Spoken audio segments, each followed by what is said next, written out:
کہ اللہ مسبب الاسباب ہے، وہ اسباب کا پابند نہیں ہے، وہ اسباب کا محتاج نہیں ہے، اسباب اس کے محتاج ہیں۔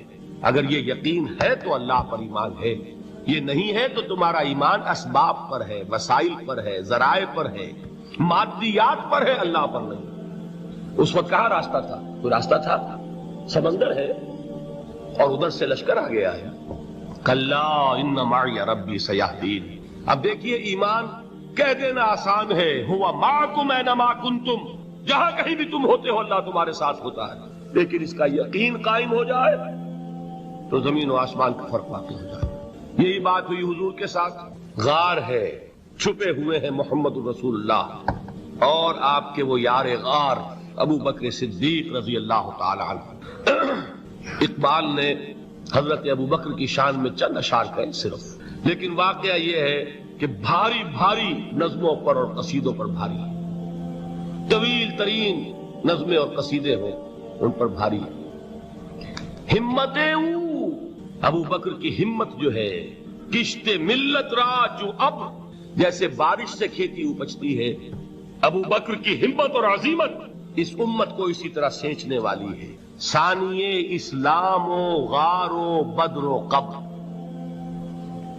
وہ دوسرے تھے اسلام میں، دوسرے پہلے کون تھے؟ انا اول المومنین، حضور فرماتے ہیں سب سے پہلا ایمان لانے والا میں، دوسرے ابو بکر۔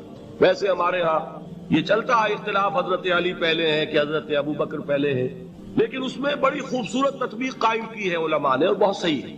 چار کے بارے میں فیصلہ ہی مت کرو کہ کون پہلے ہے، ان کی ایک عجیب تقسیم کرتی ہے۔ آزاد مردوں میں، بالغ مردوں میں سب سے پہلے ابو بکر، بچوں میں سب سے پہلے علی، خواتین میں سب سے پہلے خدیجہ، اور غلاموں میں سب سے پہلے زید ابن حارثہ۔ بڑی پیاری تقسیم ہے، یہ چاروں ہی پہلے ہیں، ہر ایک کے لیے اولیت ہے۔ اور واقعہ یہ ہے کہ اگر زمانی اعتبار سے تعین ہوگا تو پہلے خدیجۃ الکبریٰ آئیں گی رضی اللہ تعالی عنہ۔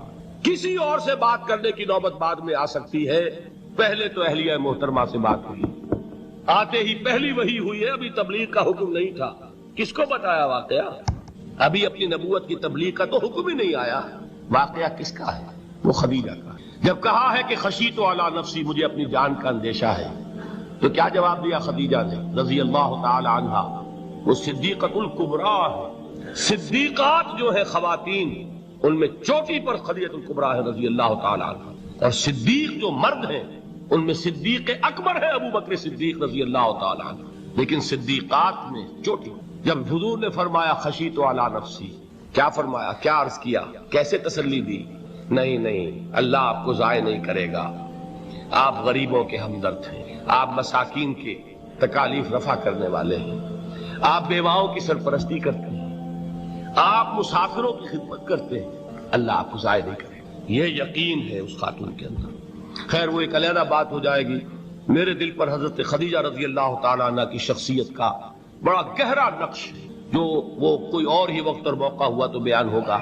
بہرحال اقبال نے ایک مصرے میں جو چار اولیتیں جمع کر دی ہیں، ہمتیں کشت امت را چو ابر، ثانی اسلام و غار و بدر و قبر۔ اسلام میں حضور کے بعد پہلے کون؟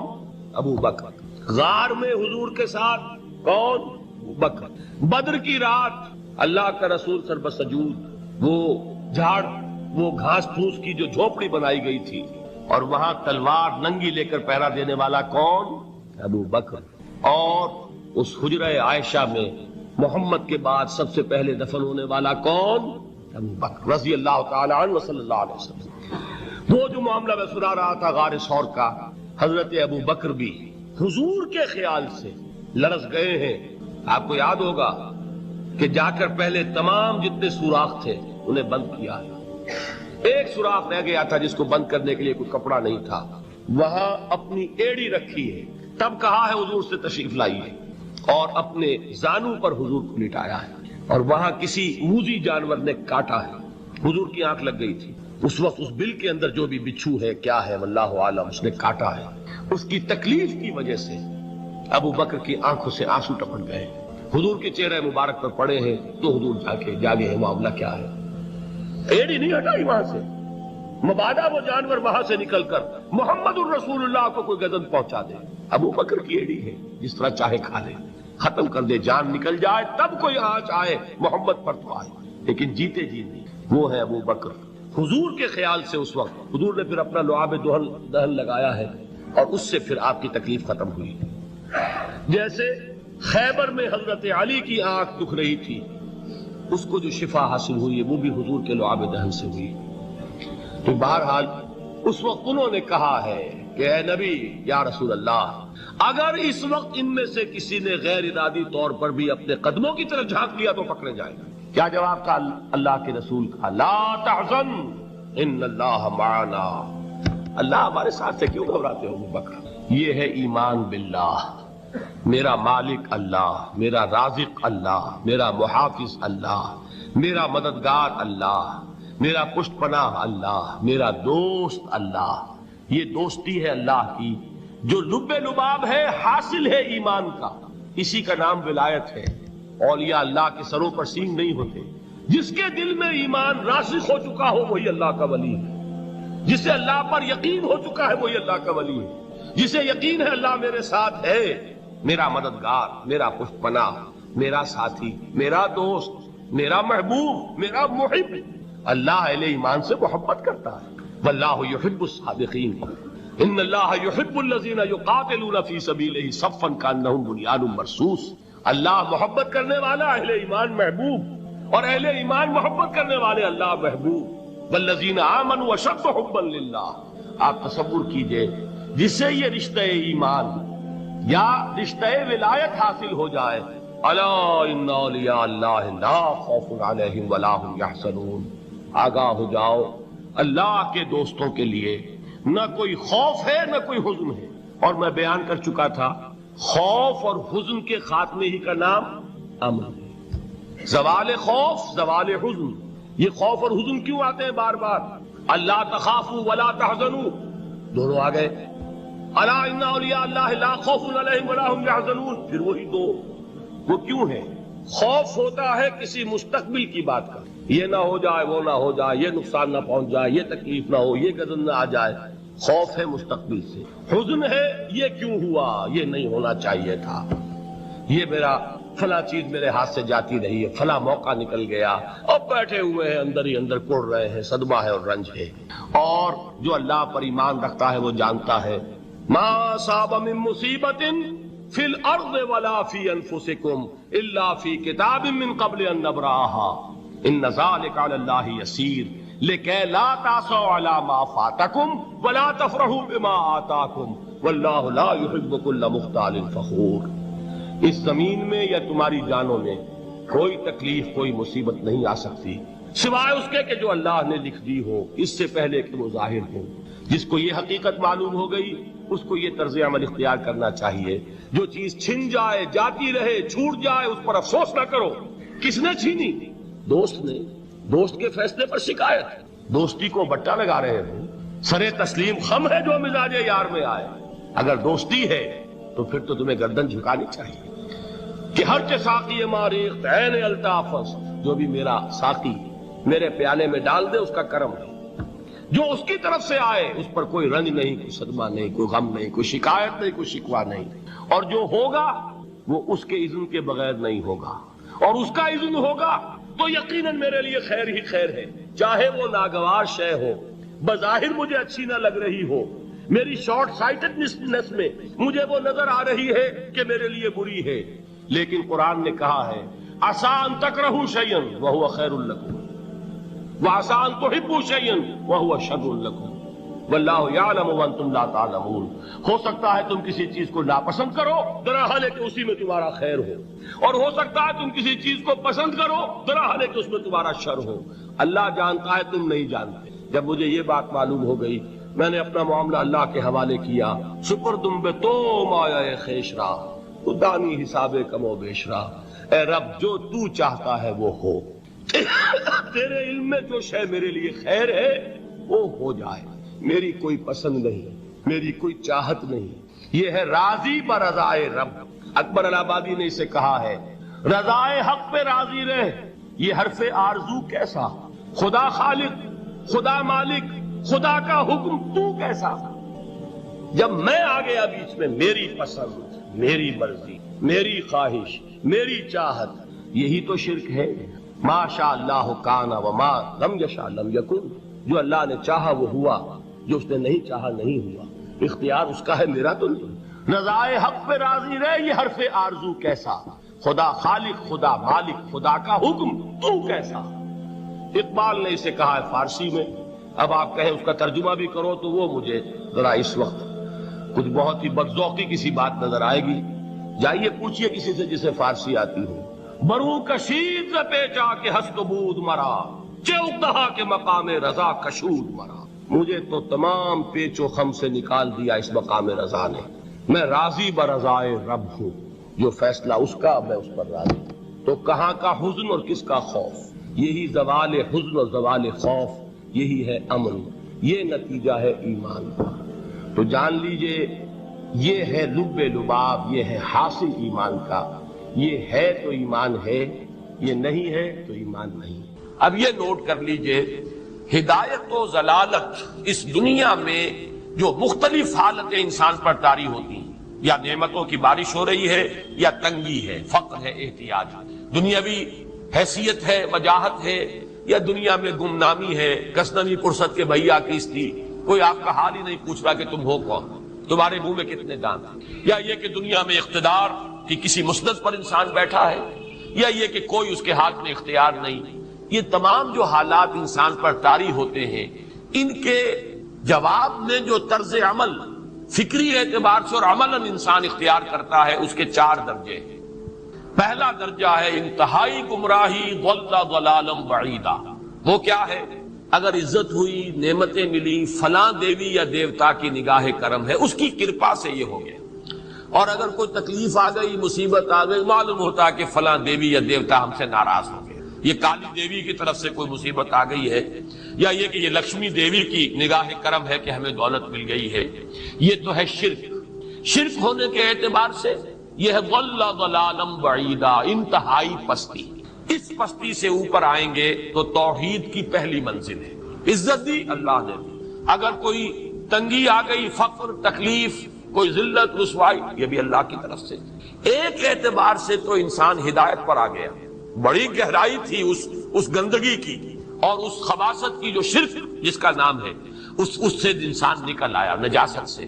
توحید تو ہے، لیکن ابھی اس میں اس کی گمراہی کا ایک ایلیمنٹ شامل ہے، اور یہ گمراہی سے جب تک آگے نہیں آئے گا، اوپر نہیں ابھرے گا، اس کا طرز عمل کیا ہوگا کہ ذرا کچھ مل گیا، عزت مل گئی، پھولے نہیں سما رہے، اب زمین پر قدم نہیں ٹک رہے، گردن اکڑ رہی، کہیں محرومی ہو گئی، کوئی تکلیف آ گئی، کوئی مشقت، فقر آ گیا، اب بجھ کر رہ گئے۔ ان دونوں کیفیات میں انسان کا پینڈولم جو ہے وہ ایکسٹریم کو جائے گا۔ یہ کب ہوگا؟ جبکہ انسان یہ سمجھتا ہے کہ اس دنیا میں جو دولت مل گئی یا عزت مل گئی تو یہ گویا کہ بڑی کوئی قابل فخر شے ہے، اور اگر یہاں پر کوئی تکلیف آ گئی، کوئی مصیبت آ گئی، فقر و فاقہ آ گیا تو یہ گویا کہ بہت ہی اہانت آمیز شے ہے۔ اگر یہ انسان سمجھے گا تو طرز عمل وہ نکلے گا نتیجے کے طور پر جو میں بیان کر چکا ہوں، یہ گمراہی ہے۔ اس گمراہی سے نکلیں گے تو آپ کس مقام پر آئے؟ دوسری منزل ہدایت کی کیا ہے؟ نہ یہ عزت ہے نہ یہ ذلت ہے، دونوں حیثیتیں برابر ہیں کہ یہ امتحان ہے۔ اسی لیے ان دونوں آیتوں میں ایک لفظ قدر مشترک ہے، اذا مبتلاہ فاما الانسان اذا مبتلاہ ربہ فاکرمہ ونعمہ۔ یہ بھی ایک ابتلا ہے، آزما رہا ہے اللہ، کبھی وہ دے کر آزماتا ہے، کبھی چھین کر آزماتا ہے، کبھی فقر و فاقہ سے آزماتا ہے، کبھی وہ کثرت دولت اور کثرت مال سے آزماتا ہے، کبھی وہ صحت دے کر آزماتا ہے کہ یہ قوت اور توانائی اور صحت جو میں نے دی ہے یہ اس میں کیا کرتا ہے، کبھی وہ مرض کے ذریعے سے آزماتا ہے کہ صبر کرتا ہے کہ نہیں کرتا۔ ہمارے لیے شکوہ اور شکایت تو اس کی زبان پر نہیں آ جاتی، نالا و شیول تو نہیں آ جاتا، تکلیف جھیلتا ہے کہ نہیں جھیلتا، اس میں تحمل ہے کہ نہیں ہے، تو صبر کرتا ہے یا شکر کرتا ہے۔ یہ دونوں کیفیات در حقیقت اس اعتبار سے مساوی ہے، یہ بھی امتحان، یہ بھی امتحان۔ یہ حقیقت جب سامنے ہوگی اب وہ پینڈولم جو ہے وہ بہت کم ہو جائے، یعنی انسان میں طبعی طور پر تو ایک اثر ہوتا ہے غیر اختیاری کسی چیونٹی نے کاٹا آپ کے پاؤں پر، آپ اپنا پاؤں ہٹا لیں گے، اس میں کوئی ارادہ نہیں، یہ ریفلیکس ایکشن ہے، غیر اختیاری فعل ہے۔ اس حد تک تو انسان ضرور متاثر ہوتا ہے، اس سے تو کوئی انسان جو ہے وہ بلند تر نہیں ہو سکتا۔ حضرت ابراہیم رضی اللہ تعالیٰ عنہ، حضور کے وہ نومولود فرزند، انتقال جب ہو رہا تھا آپ کی آنکھوں میں آنسو آ گئے۔ اب یہ ایک طبعی اثر ہے، ایک فعل ہے، انفعالی کیفیت ہے جو بالکل طبعی ہے، لیکن یہ نہیں کہ اس کی وجہ سے انسان کی زبان پر کوئی شکوہ آ جائے، کوئی شکایت آ جائے، یہ نہیں ہوگا، یہ ایمان کے منافی ہے۔ اسی طریقے سے اگر کوئی خوشی ہوئی ہے تو چہرے کے اوپر ایک نکھار آ جائے گا، تبسم آ جائے گا، اس سے زائد نہیں۔ اس حد تک تو یوں سمجھیے کہ انسان کا طبعی تقاضا ہے۔ اس سے زیادہ یہ پینڈولم اگر سوئنگ کر رہا ہے تو گویا کہ اس حقیقت سے انسان محجوب ہے کہ یہ بھی امتحان ہے، یہ بھی امتحان ہے، جو ہم سورہ حدید میں پڑھ چکے ہیں۔ ما اصاب من مصیبت فی الارض ولا فی انفسکم الا فی کتاب من قبل ان نبراها ان ذلک علی اللہ یسیر لکی لا تعصوا علی ما فاتکم ولا تفرحوا بما آتاکم۔ اللہ تمہیں کچھ دے تو اتراؤ مت، اللہ تم سے کچھ چھین لے تو اس کے اوپر افسوس مت کرو۔ یہ نتیجہ ایمان کا نکلنا چاہیے۔ اگر تمہیں ایمان ہے اللہ پر، اگر تمہیں یقین ہے کہ جو کچھ ہوا ہے اللہ کے اذن کے بغیر نہیں ہوا، اگر تمہیں یقین ہے کہ اللہ نے جو میرے لیے طے کیا ہے اس میں میرے لیے خیر ہی ہے، چاہے فی الحال فی الوقت فوری طور پر مجھے ناگوار محسوس ہو رہی ہے بات، لیکن یقیناً میرے لیے اس میں خیر ہے میرے رب کی طرف سے، کہ ہر کے ساتھ کی ماریخ عین الطاف است۔ ہم تو شارٹ سائٹڈ ہیں، ہم دیکھ نہیں سکتے کسی شے کو، ہم اس کے ظاہر کو دیکھ کر گھبرا اٹھتے ہیں کہ یہ تو تکلیف آ گئی، کیا پتا اسی کے پردے میں اللہ کی رحمت آ رہی ہے۔ میں نے وہ رئیس امروہوی کے اشعار آپ کو کئی دفعہ سنائے ہیں۔ وہ وقت آیا کہ ہم کو قدرت ہماری سعی و عمل کا پھل دے، بتا رہی ہے یہ ظلمت شب کہ صبح نزدیک آ رہی ہے، ابھی ہے کچھ امتحان باقی، فلاکتوں کے نشان باقی، قدم نہ پیچھے ہٹے کہ قسمت ابھی ہمیں آزما رہی ہے۔ رئیس اہل نظر سے کہہ دو کہ آزمائش سے جی نہ ہارے، جسے سمجھتے ہو آزمائش وہی تو بگڑی بنا رہی ہے۔ اسی آزمائش سے تو بگڑی بنے گی، اسی سے تو تمہارا خیر جو ہے اجاگر ہوگا، سامنے آئے گا، پتہ چلے گا who's who, what is what۔ ابو بکر میں کتنا یقین اور ایمان تھا، یہ کیسے معلوم ہوگا؟ کیسے معلوم ہوگا کہ بلال میں کتنا سہار، کتنا تحمل تھا، کتنا صبر تھا، اگر وہ مصیبت ان پر نہ آتی کہ جو امیہ ابن خلف کے ہاتھوں ان پر قیامت ٹوٹ رہی تھی۔ تو یہ ساری چیزیں جو ہے ما اصاب من مصیبت فی الارض ولا فی انفسکم الا فی کتاب من قبل ان نبرأ ان ذلک علی اللہ یسیر لکی لا تعصوا علی ما فاتکم ولا تفرحوا بما آتاکم واللہ لا یحب کل مختال فخور۔ اگر اس حقیقت سے محجوب ہو جاؤ گے تو پھر اختیال اور فخر اور گھمنڈ پیدا ہو جائے گا تمہارے اندر، یا دوسری طرف مایوسی، کمر ہمت ٹوٹ کر رہ جائے گی، خودکشی کرنے کو انسان آمادہ ہو جاتا ہے، ذرا کوئی ناکامی دنیا میں آ گئی، کوئی تکلیف آ گئی۔ یہ ہے در حقیقت تیسری منزل، ہدایت کی دوسری سیڑھی۔ پہلا کیا تھا؟ نہاد ضل ضلالا بعیدا، کوئی خیر مل گیا تو کسی دیوی کی نگاہ کرم، کوئی تکلیف آ گئی تو کسی دیوتا کی ناراضگی، یہ تو ہے ضل ضلالا بعیدا۔ اس سے اوپر آئے، یہ پہلی سیڑھی ہدایت کی ہے۔ عزت ہے تو اللہ کی طرف سے، اور اگر کوئی ذلت ہے، تنگی ہے تو اللہ کی طرف سے۔ یہ ہدایت کا آغاز ہو گیا، یہ توحید کی بنیادی منزل ہے۔ اس سے اگلی منزل، یہاں کی ذلت ذلت نہیں، یہاں کی عزت عزت نہیں۔ ذالک یوم التغابن، ہار اور جیت کے فیصلے کا دن تو قیامت کا دن ہے۔ وہاں معلوم ہوگا جس کو اس روز عزت ملی وہ عزت والا ہے، جو اس روز ذلیل ہو گیا وہ ذلت والا ہے۔ یہ تو امتحان ہے، دارالامتحان ہے۔ خلق الموت والحیات لیبلوکم ایکم احسن عملا، یہ تو دارالامتحان ہے۔ امتحان ہونے کے ناطے دونوں برابر ہیں۔ اس سے اوپر ہے ایک چوتھی منزل، ہدایت کی تیسری منزل۔ وہ کیا ہے؟ عام طور پر انسان یہ سمجھتا ہے کہ یہ جو آزمائش ہے تنگی کی اور فقر و فاقہ کی، یہ سخت تر آزمائش ہے، اور نعمتوں کی بارش ہو تو یہ آسان آزمائش ہے۔ یہ بھی ابھی گمراہی کا ایک پرت جو ہے اس کی باقی ہے۔ ابھی ہدایت کا جو کامل جو ہوگا انکشاف، وہ کب ہوگا؟ جب انسان اس حقیقت کو جان لے کہ جہاں وسعت ہو، جہاں کثرت ہو، وہ زیادہ بڑا امتحان ہے، سخت امتحان ہے، بجائے اس کے کہ اگر قلت ہے، کمی ہے، یہ کم تر امتحان ہے، یہ کم بھاری امتحان ہے۔ کیوں کہ اگر آپ کے پاس کثرت ہے، آپ کے اندر غفلت پیدا ہو جائے گی۔ کثرت کا لازمی نتیجہ غفلت ہے، کہ تقدیر کے جو عام عقیدے میں ہم تقدیر کہتے ہیں. ایک پہلو ہے ما اصاب علی الانسان، جو کچھ انسان پر آتا ہے مصیبت، جیسے ابھی آیت میں نے پڑھی ما اصاب من مصیبت فی الارض ولا فی، ہم ہر وقت صدمے ہیں، کوئی تکلیف آ گئی، کوئی بیماری آ گئی، کوئی حادثہ، کوئی بچہ فوت ہو گیا، کوئی اسیر فوت ہو، حوادث. تو جو بھی کچھ پیش آتا ہے وہ علم خداوندی میں ہمیشہ سے تھا. یہی وجہ ہے کہ ایک اور حدیث ہے ابن الدیلمی، لمبی حدیث، لیکن اس کے اندر جو آخری ٹکڑا ہے وَتَعْلَمَ، یعنی انسان کے نجات کے لیے لازم کہ یہ بات بھی تم جان لو انما اصابك لم يكن ليخطئك وانما اخطاك لم يكن ليصيبك ولو مت على غير هذا، اگر تم اس کے سوا کسی صورت پر ہوگے تو جہنم میں داخل ہو جاؤ گے. نہ دخل کر، یہ جان لو کہ جو چیز تم پر آئی وہ آنی ہی آنی تھی. دیکھیے ہوتا کیا ہے، کاش کہ میں اگر یوں کر لیتا تو یہی ایمان بالقدر. جو ہوا ہے وہ اللہ تعالیٰ کے ہاں تو پہلے سے طے تھا، ہونا ہی تھا. تمہاری کوئی تدبیر، کاش کہ میں اس وقت یہ لا، اسی لیے ایک حدیث میں الفاظ آئے ان کلمۃ لا تفتح عمل الشیطان، اس لا سے کاش اس سے شیطانی عمل شروع ہو جاتا، کاش کہ یہ ہو جاتا، کاش میں یہ نہ کرتا، کاش کہ ہو جاتا. تعلم انما اصابک لم یکن لیخطئک، تو جان لے اس بات کو کہ جو چیز تم پر آئی ہے وہ ہرگز ٹلنے والی نہیں تھی. کوئی تدبیر تم کر لیتے، کوئی کسی وقت کوئی ہیلا کر لیتے، کوئی تم قدم اٹھا لیتے، کچھ بھی کر لیتے، وہ تو آنی ہی آنی. وما انما اخطاک، جو چیز تم سے چھوٹ گئی، رہ گئی، نہیں ملی. ایک ویکنسی ایڈورٹائز ہوئی تھی، آپ نے درخواست دی، آپ کو نہیں ملی، اب آپ ہو کاش کہ میں نے فلاں سے سفارش کرا لی ہو، بس گئے. جو چیز چھوٹ گئی وہ چھوٹ جانی ہی تھی. اس میں قطعاً جو ہے کوئی شکل، کوئی تدبیر، کوئی سفارش کسی طرح کا کوئی بھی ہیلا، کوئی جو ہے اس میں کارگر نہ تھا. لم یکن لیصیبک ومت علی غیر ذلک، اگر تو اس کے سوا کسی کیفیت پر تیری موت واقع ہوئی، اگر یہ یقین نہیں ہے، یہ ہے تقدیر کا وہ مفہوم جس کا تعلق ہے علامہ اصاب الانسان، جو انسان کے اوپر وارد ہو رہا ہے. کیا ہے کہ جو ہوا ہے وہ تو ہونا ہے، اس میں کسی شک کو اللہ تعالیٰ کا فیصلہ. البتہ در حقیقت ایک دوسرا پہلو ہے ما یفعل الانسان، وہ جو انسان کرتا ہے. یہاں آ کر یہ تقدیر کا مسئلہ بہت ٹیڑھا. آیا میرے اندر کوئی اختیار بھی ہے کہ do I have any free choice, یا ہر شخص پہلے سے طے ہے؟